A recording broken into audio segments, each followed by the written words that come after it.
Land, domestic air and domestic sea travel to and from Metro Manila shall be suspended beginning March 15, 2020 and to end on April 14, 2020.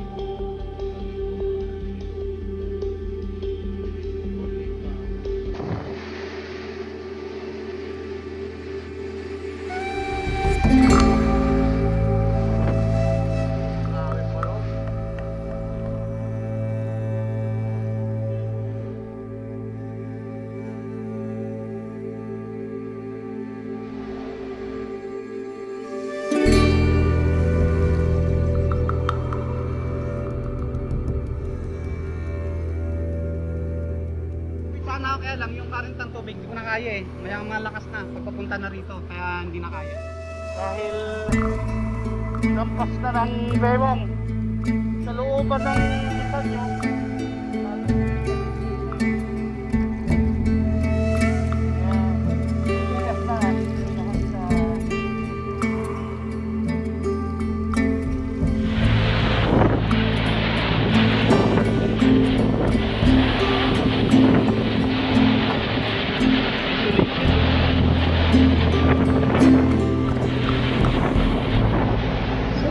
Yan po ngayon yung ilog dito sa ano.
Hi guys! Ang topic natin for today is psychological first aid, steps to protect one's mental health.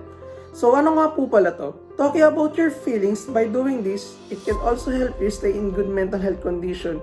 So yun, if may sariling problema tayo, ito yung cherishful moment natin eh. Like opening up to someone. Bakit?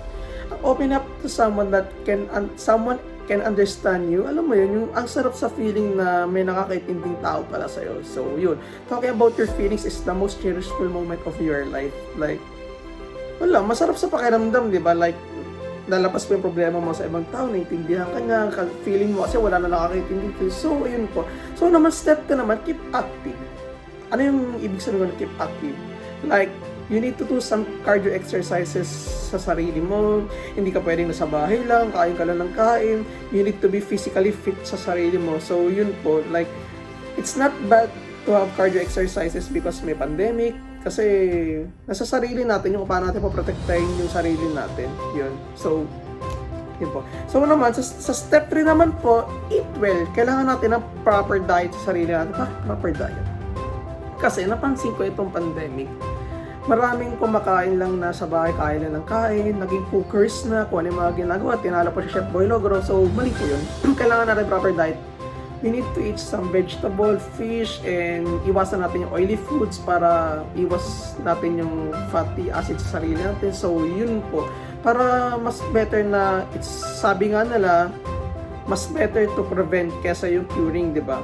Yun. So, yun po. Number 4 naman, drink sensitivity. But, iwas tayo sa alak. Like, most of the people umiinom, di ba? Pag may problema. It's not realistic and it won't solve your problems kahit ilang beses kang uminom ng alak dyan. So yun. Number 5 naman, keep in touch tayo sa mga friends natin. Bakit? You set aside of friends natin. Kaya may bago tayong kaibigan, kilalanin natin ng maigi.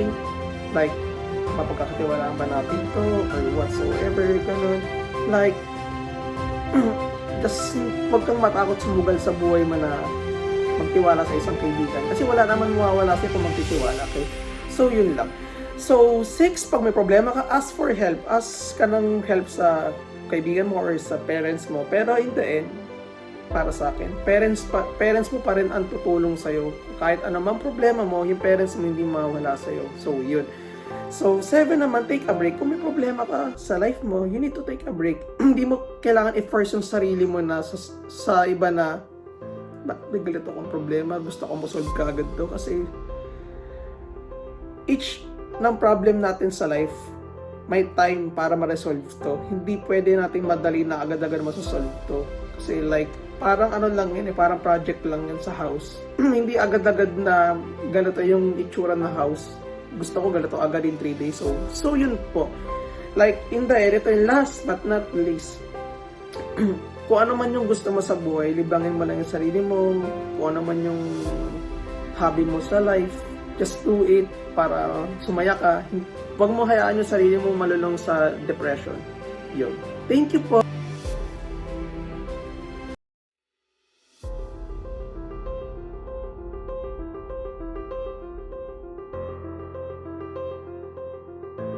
How important is my role to the community?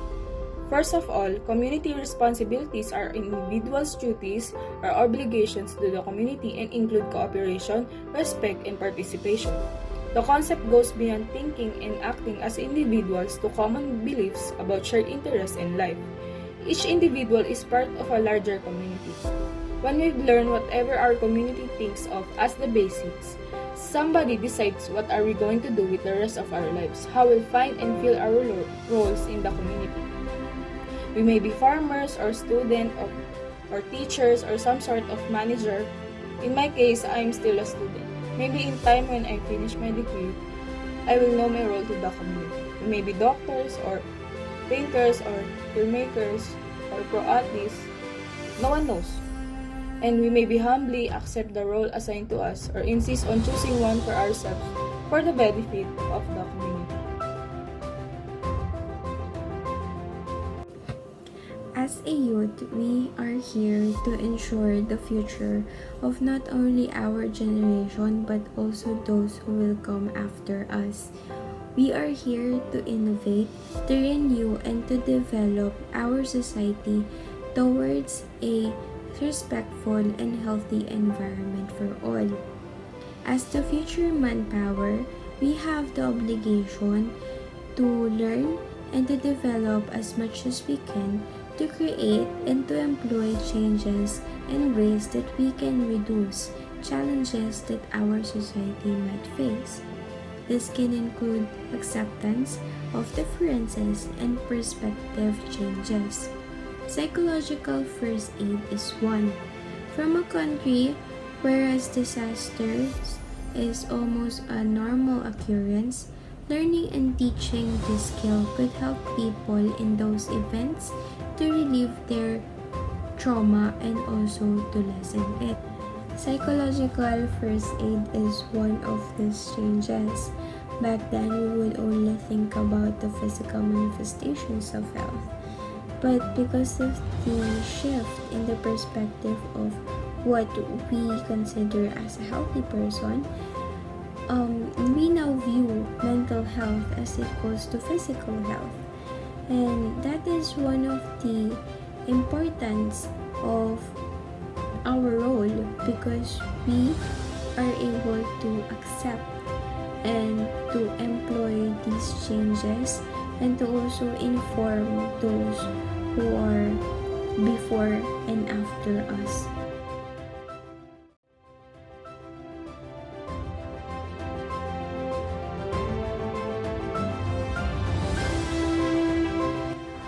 Encourage people to seek professional assistance if necessary.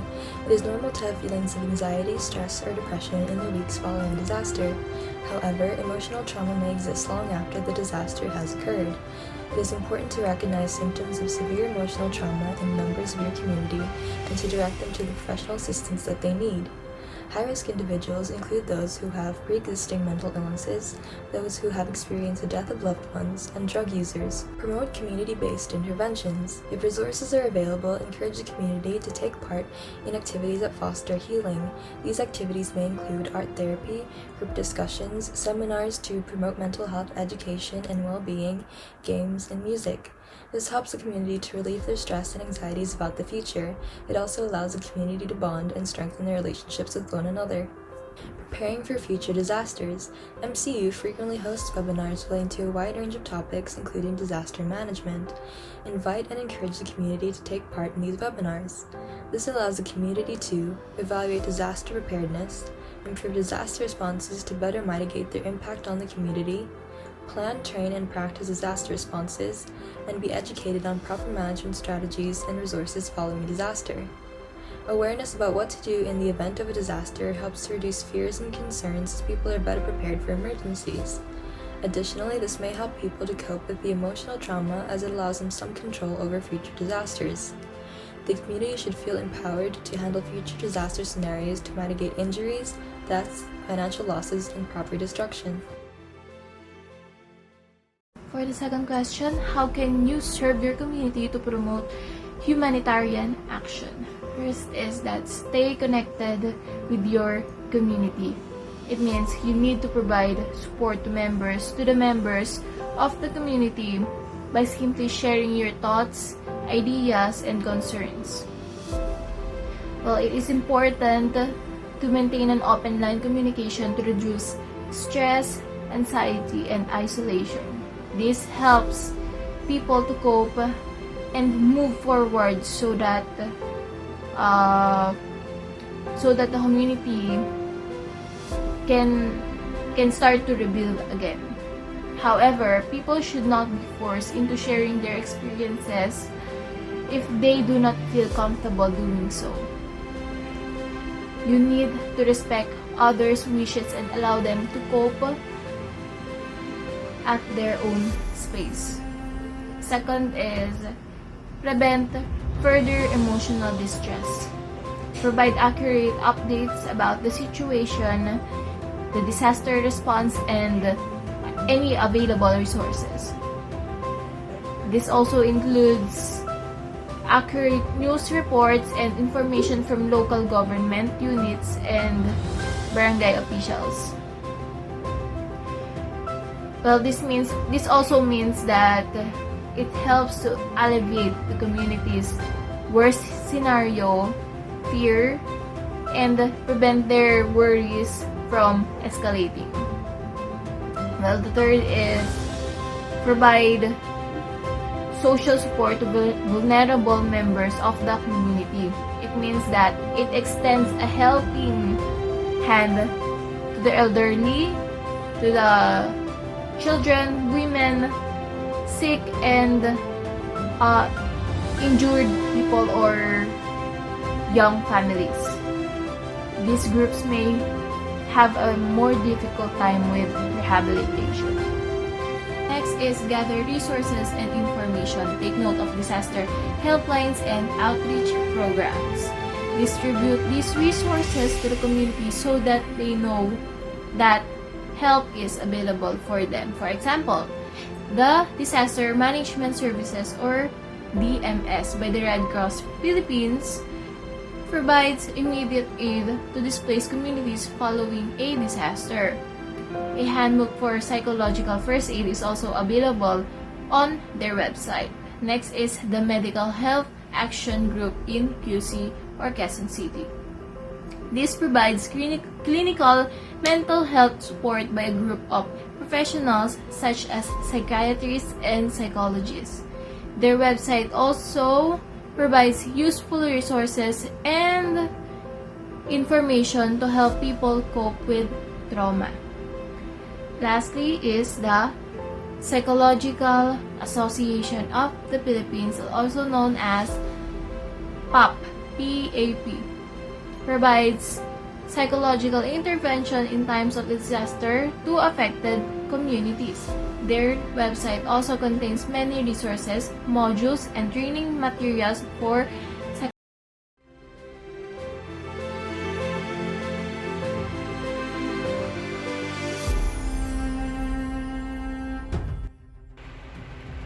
As a youth, we can help people to give them immediate support and solutions so that people cannot have serious mental health breakdowns by conducting an immediate remedy that serves as a prevention from the problems or issues that they encountered in a disaster. It conducts an action which enhances and improves the mental health of individuals that also serves as a psychological first aid to ensure or save their mental health condition caused by the tragedy so that it leads them into a positive mindset and healthy lifestyle changes. Aside from that, it also helps to build a strong relationship with others or unity as we share our kindness and care by helping them to prevent and cope up with the mental health struggles that they are experiencing. We can consider this as a social support. We can help them by giving guidance on how we make them calm and gives comfort by providing their concerns and basic needs that are available. As one of the most hazard-prone countries in the world, the Philippines has given significant attention to educating its youth in the manners of disaster preparedness and disaster risk reduction. For example, disaster drills and academic seminars are regularly conducted in schools, and DRRM as a subject is also added in the high school curriculum. Suffice to say, we can make a case that our youth is competent enough in disaster preparedness and disaster risk reduction. However, although we're taught how to increase our chances of survival in a disaster, and how to treat physical injuries and wounds, not much focus is given in psychological aspect of the victims. And ironically, the things we cannot see, the things inside our head, are the things that often disregarded and left untreated. As the youth, we are given an opportunity to make a change in our community. Through our seminars, we can mobilize and engage with the community. We can educate them in the matters of psychological first aid. Equip them with necessary skills and knowledge that will enable them to make a change in someone's life. For the conclusion, we, the first group that had a webinar entitled Psychological First Aid, Steps to Protect One's Mental Health, a webinar that is about different strategies to maintain one's well-being after every disaster, concluded that our topic is something that is new to us, not frequently discussed or best known in our country. In the Philippines, we always experience disasters and other happenings that cause tremendous impact in the society and most especially in the mental health of everyone. Floods, fires, earthquakes, typhoons, and other disasters happen in our country, which makes us think that our topic needs to be discussed and recognized. As students who also suffer from different problems and issues, we think that having good mental health is one of the keys to having a better life, which everyone deserves. So we thought of a topic and conducted a webinar to use it as an opportunity to spread awareness and help to those who are struggling, needed help, or even to those who want to give help too. The youth can contribute to the society by doing such webinars that gives presentations with topics that are timely and knowledgeable. In the webinar, the speaker discussed what psychological first aid is and the what, how, and when it should be done. Advice was given as well as precaution on reaching out to the victim. Do not put more weight on them and just let them speak comfortably. And always be mindful on the actions and be sensitive on what you are saying, for some might be severely traumatized. The youth can conduct activities for the community that is therapeutic and will help them in their healing process. We as a youth want to promote change and awareness. It is also important to share reliable sources of information for the community about disaster response to prevent them from overthinking and to lessen their anxiety. Provide help and effort to the vulnerable members of the community, and also to encourage the community to participate in disaster management seminars and webinars to enhance their education and preparedness for certain calamities. We also want to make a step to change the people's perspective and let them see that expressing one's feelings and opening up to someone is not bad, and that going to professionals is a way of taking care of yourself. And we hope that the audience appreciated our webinar and learned something from it that will aid one's mental health. That's all. Thank you.